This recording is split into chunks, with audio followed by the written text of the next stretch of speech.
السلام علیکم۔ اردو چلت رنگ میں خوش آمدید۔ ایک نیا افسانہ آپ کی خدمت میں حاضر ہے، لیکن افسانہ سننے سے پہلے میرے چینل کو ضرور سبسکرائب کریں، پسند آئے تو لائک کے بٹن کو بھی پریس کر دیں اور میری ویڈیوز کو دوسروں کے ساتھ بھی شیئر کریں۔ سنو اریبہ، اگلے مہینے سے رمضان شروع ہونے والے ہیں، تم نے تیاری کر لی؟ فزکس کی بورنگ کلاس سے باہر نکلتے ہوئے صبا نے اریبہ سے پوچھا۔ ایک ہفتے میں ہمارے ٹیسٹ ختم ہو جائیں گے تو پھر گھر کی صفائی اور پردوں کی دھلائی کا پلان ہے میرا، اریبہ نے کہا۔ ارے بیوقوف، میں صفائی کا نہیں، کپڑوں کا پوچھ رہی ہوں۔ بھائی میں نے تو امی سے کہہ دیا 4 سوٹ رمضان کے جمعوں کے لیے اور 3 جوڑے عید کے تینوں دنوں کے لیے مجھے چاہیے۔ امی اگلے ہفتے مجھے شاپنگ کے لیے لے کر جائیں گی، صبا نے خوشی سے بتایا۔ اریبہ سوچ رہی تھی کہ اتنے میں صبا کی وین آ گئی اور وہ خدا حافظ کہہ کر روانہ ہو گئی۔ اریبہ اور صبا کالج میں فرسٹ ایئر کی طالبات ہیں۔ اریبہ نے گھر آ کر کھانے کے دسترخوان پر امی سے پوچھا، امی ہم رمضان اور عید کی شاپنگ کے لیے کب بازار جائیں گے؟ بیٹا اس جمعرات کو محلے میں بچت بازار لگے گا، ہم دونوں جا کر 2 جوڑے لے لیں گے، ایک جمعہ الوداع کو پہن لیں گے اور دوسرا عید کے دن، امی نے کہا۔ بس 2 جوڑے؟ میری سہیلی تو 7 جوڑے بنا رہی ہے، اریبہ نے غصے سے کہا۔ پچھلے سال کے بھی کئی سوٹ ہیں، اتنے زیادہ کپڑے بنانے کی کیا ضرورت ہے، امی نے سمجھایا۔ بس آپ تو ہر وقت ہمارے لیے کنجوسی کرتی رہتی ہیں، کوئی اور مانگنے آئے گا تو فوراً پیسے نکال کر دے دیں گی۔ اریبہ منہ بناتی ہوئی دوسرے کمرے میں چلی گئی۔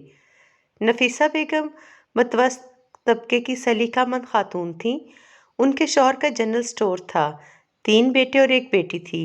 نفیسہ بیگم کچھ سال پہلے تو ہر ماہ اپنا اور بچوں کا ایک سوٹ ضرور بناتی تھیں، مگر جب سے اپنی پڑوسن کے ساتھ قرآن فہمی کی کلاسز میں شرکت کرنی شروع کی تو ان کے اندر اتنا شعور پیدا ہو گیا تھا کہ شاپنگ صرف ضرورتاً ہی کرنی چاہیے۔ ہر وقت کپڑے، درزی، بازار، جیولری پہ سب وقت اور پیسے کا ضیاع ہے۔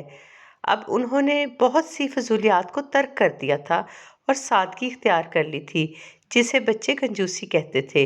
شام کو اریبہ اور وہ چائے پی رہے تھے تو نفیسہ بیگم نے کہا، کل تمہارے کالج کی چھٹی ہے، میرے ساتھ صغرا کے گھر چلنا، اس کے گھر میں درس ہے، بیٹی کی شادی اور رمضان کے سلسلے میں شریک ہو جائیں گے اور تحفہ بھی دے دیں گے۔ دوسرے دن نفیسہ بیگم نے بیٹے سے رکشہ منگوایا، اریبہ کے ابو سے منگوایا ہوا پلاسٹک کا ڈنر سیٹ، پنکھا اور راشن کا سامان رکھوا کر اریبہ کے ساتھ روانہ ہو گئیں۔ میرے 7 جوڑے بناتے ہوئے ان کا دل چھوٹا ہو رہا تھا اور غیروں کے لیے اتنا خرچہ کر دیا، اریبہ کا موڈ خراب ہو گیا۔ صغرا کا ایک کمرے اور صحن پر مشتمل گھر تھا جس میں ٹین کی چادریں پڑی ہوئی تھیں، اس وجہ سے خاصی گرمی تھی۔ صحن میں چٹائی بچھی ہوئی تھی جس پہ محلے کی 15-20 خواتین بیٹھی انہماک سے درس والی باجی کی باتیں سن رہی تھیں۔ باجی رمضان المبارک کی تیاری، سادگی اور قناعت کے حوالے سے بہت اچھی باتیں بتا رہی تھیں۔ درس ختم ہوا تو ٹھنڈے شربت سے سب کی تواضع کی گئی۔ عصر کی نماز ادا کر کے صغرا نے صندوق کا ڈھکن کھول کر خوشی خوشی بیٹی کے جہیز کا سامان نفیسہ بیگم کو دکھایا۔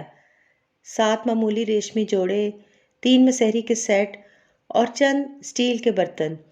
اریبہ نے آج تک جتنی شادیوں میں شرکت کی تھی اس میں ڈھیروں جہیز دیکھا تھا۔ نفیسہ بیگم کی لائی ہوئی چیزیں صغرا اور اس کی بیٹی کو بہت پسند آئیں۔ صغرا بار بار شکریہ ادا کر رہی تھی۔ باجی بڑی مشکل سے کچھ پیسے جوڑ کر یہ سامان بنایا ہے، مسحری اور الماری میرے بھائی مل کر دیں گے، بارات کے 50 افراد کا کھانا میرے دیور مل کر پکوائیں گے۔